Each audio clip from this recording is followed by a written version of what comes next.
Assalamualaikum warahmatullahi wabarakatuh. Waalaikumsalam warahmatullahi wabarakatuh. Kami dari kelompok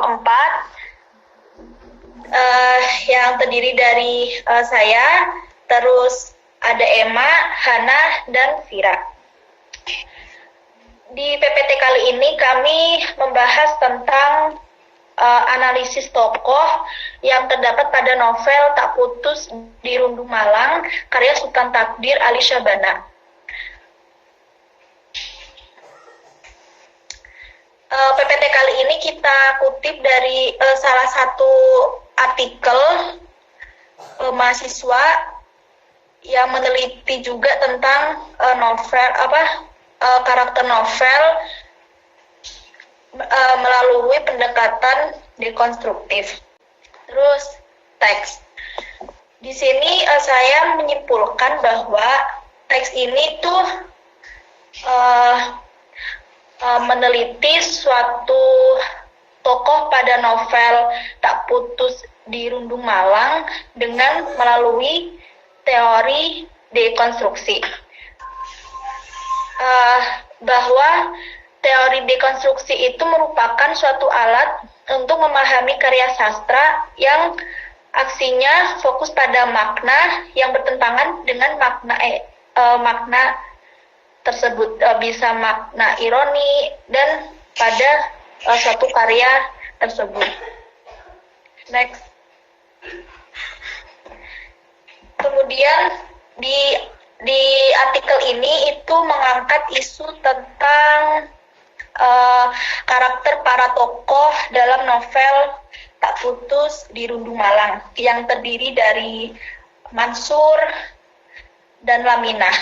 Mereka merupakan tokoh utama dalam novel ini. Kemudian ada Madang, Sarmin, dan Darwis.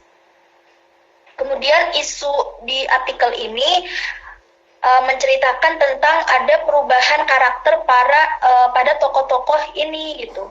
Misal protagonis menjadi antagonis, antagonis menjadi protagonis. Seperti tokoh Mansur. Di dalam awal cerita Mansur ini diceritakan dia seorang yang penurut, penyabar, baik hati. Terus si Laminah juga dia digambarkan memiliki karakter protagonis yang penyabar, pemalu, penurut dan memiliki budi pekerti yang baik. Kemudian ada tokoh Madang. Madang di sini kebalikan dari karakter si tokoh utama, yakni memiliki karakter yang suka marah dan sangat kejam. Terus kemudian ada Sarmin. Sarmin juga digambarkan dia adalah orang yang jahat, khususnya jahat kepada si tokoh utama ini, yakni Laminah. Terus tokoh terakhir yaitu Darwis. Dia suka jahat dan suka mengganggu si Laminah. Terus bagaimana pergantian dari karakter antagonis ke protagonis ini. Diceritakan kalau si Mansur ini nggak melulu jadi orang yang berkarakter protagonis. Misal di dalam novel ini Mansur setelah ada beberapa kejadian dia diteliti memiliki sifat yang cengeng dan berpikiran sempit. Sedangkan Laminah yang tadi saya bilang kalau dia punya watak yang baik, ternyata di sisi lain dia memiliki sifat penakut dan cengeng. Maka itu bisa dikategorikan menjadi antagonis. Terus kemudian ada tokoh Madang. Madang yang dari awal saya ceritakan kalau Madang memiliki sifat yang antagonis, tapi di sela-sela akhir cerita Madang memiliki sifat yang pekerja keras dan dia sangat kuat.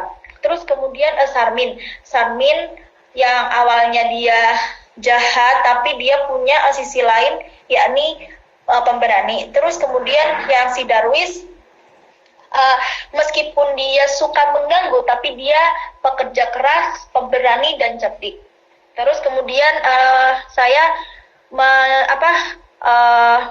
menceritakan sedikit tentang sinopsis dari novel ini.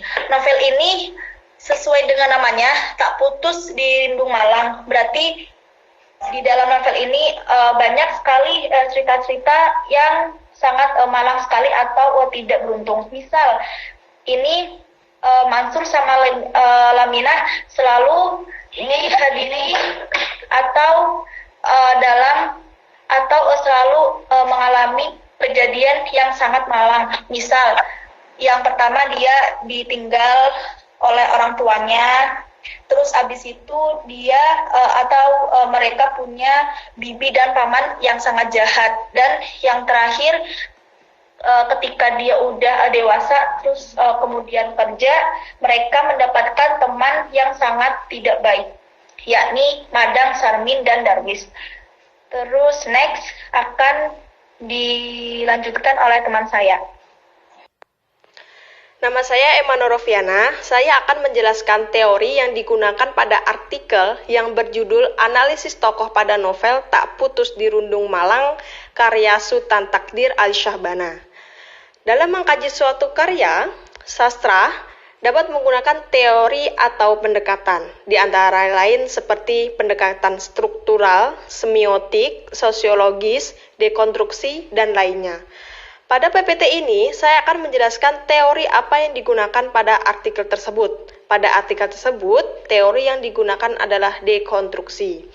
Dalam artikel ini, ada beberapa pengertian tentang dekonstruksi menurut ahli yang diambil dari buku teori fiksi karangan Nani Tuloli 2000, diantaranya yaitu tokoh terpenting dalam dekonstruksi, yaitu Derrida.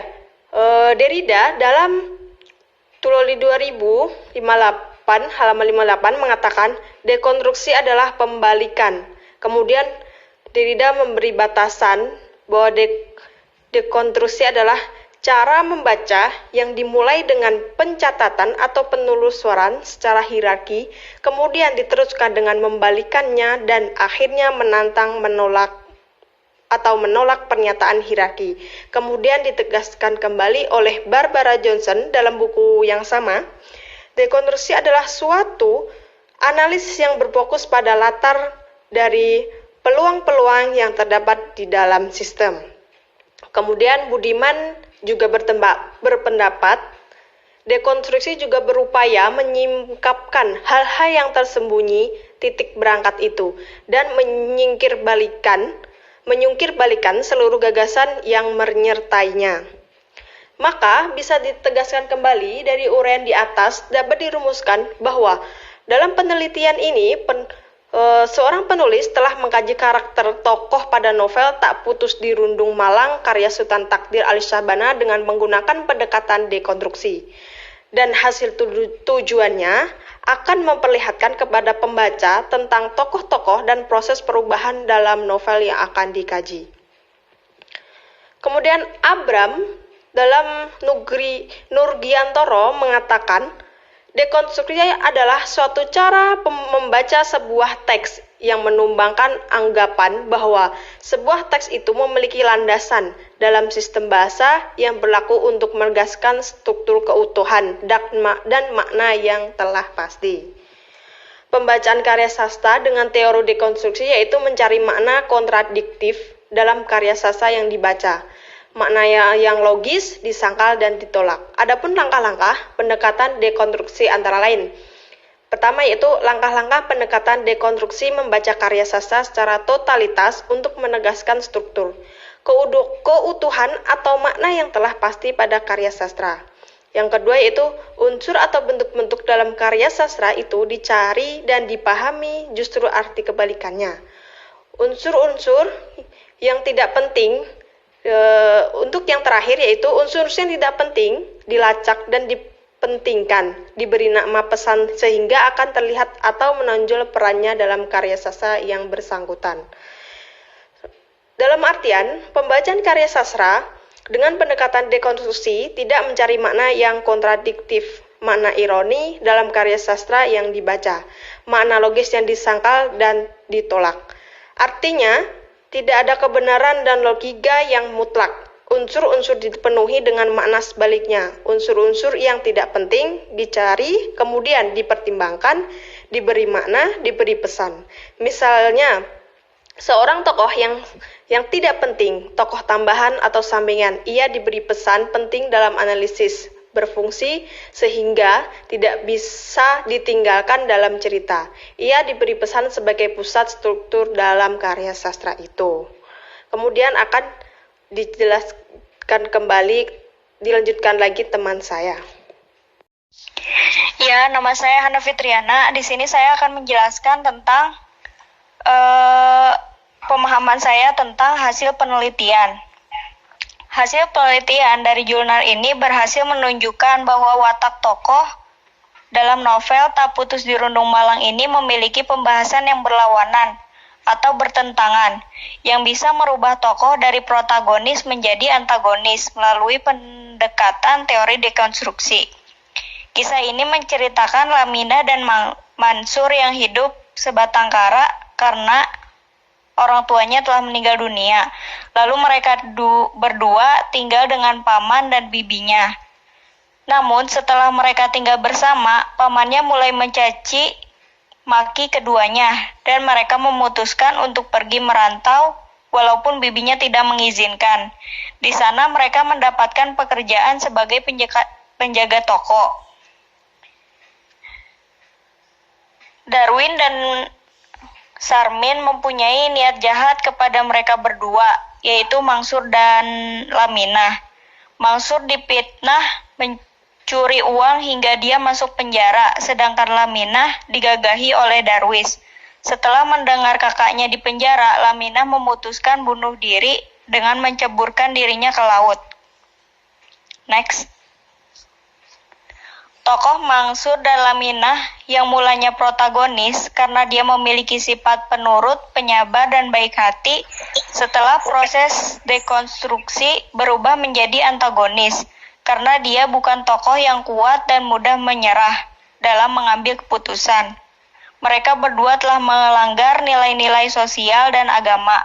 Sedangkan tokoh Madang, Sarmin, dan Darwis yang mulanya antagonis karena mereka memiliki sifat yang jahat, licik, pemarah, dan kejam, setelah proses dekonstruksi berubah menjadi protagonis karena sebenarnya mereka memiliki sifat yang pemberani, kuat, dan pekerja keras.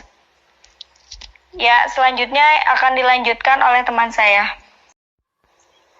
Ya, nama saya Fahira Wifatunisa. Di sini saya akan menjelaskan kesimpulan dari hasil analisa tersebut. Dalam novel ini terdapat tokoh protagonis dan antagonis yang telah disebutkan. Namun setelah dianalisa menggunakan pendekatan dekonstruksi yang bisa dilihat dari percakapan dan tindakan tokoh-tokoh tersebut, tokoh antagonis dan protagonis menjadi tertukar. Pendekatan dekonstruksi menghasilkan hal-hal yang berlawanan dengan kenyataan. Next. Ya, dan review kami terhadap artikel ini adalah artikel ini termasuk artikel yang baik karena masalah dan isu yang dianalisis oleh penulis sangat jelas dan mudah dipahami. Judul dan pendekatan yang dipilih sesuai dengan isi artikel. Di awal artikel juga terdapat pengertian tokoh, novel, dan dekonstruksi yang menambah wawasan kami sebelum mulai membahas hasil penelitian. Juga kesimpulan yang terdapat di artikel mencakup keseluruhan isi artikel tersebut.